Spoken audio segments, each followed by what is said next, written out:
This generator has caused us issues since the very beginning. When we first got our camper, it ran, it worked great. We had it running the day we picked up our camper, and then we never really actually had to use it again because we didn't really want a camper with a generator, because we don't boondock out here in Louisiana.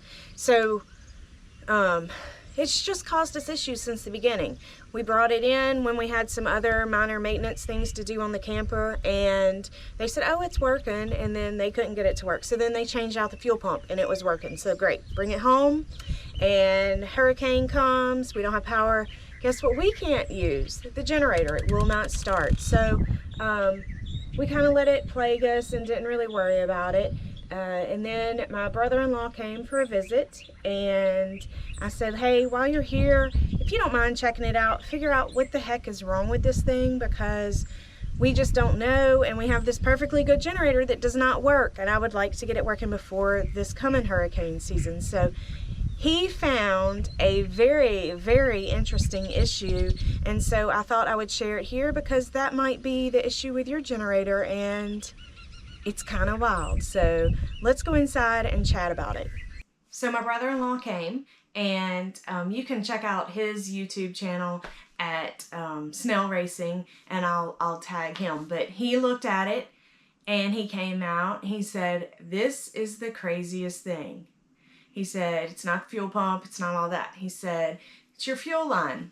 But what gets interesting is the fuel line has perfect little holes all the way through it, from the very back of the camper to where the pumping station is, all the way to the front where the generator is. So he said, I don't know, they're little holes, they look very concise, and we'll have to pull it and check it out. So I'm going to show you the best that I can the holes in the fuel line, and then we'll talk about what we think that they're from. There's no really no way to know, but we have a couple of theories on it. So let's look at the actual line.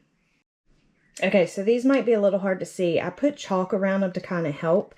But so right here in this spot, there are 1, 2, 3, 4, 5 holes. Now this one goes all the way through. These are just kind of on the surface. That hole right there definitely goes all the way through. And this is just one tiny little section on the line. This one goes all the way through for sure. Here's another one that goes all the way through. And this was down the whole line. There were just little holes everywhere. So so we knew that was the issue. So once we decided that, we decided to fix it. And then Eric did a little more research.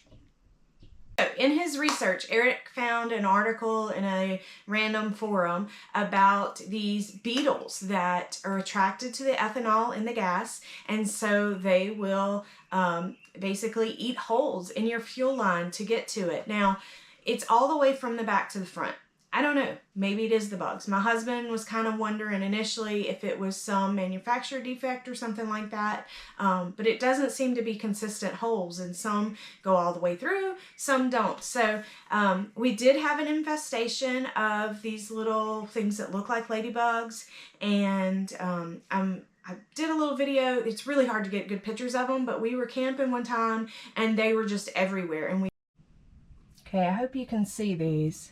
So these showed up after a camping trip, during a camping trip, and I could literally walk in and clean the whole camper, vacuum them all up, go back out, hang out for a little while, and come back, and you would find hundreds more. So let's see if I can get a close-up of them. Our friends had so many when we had that infestation at a campground.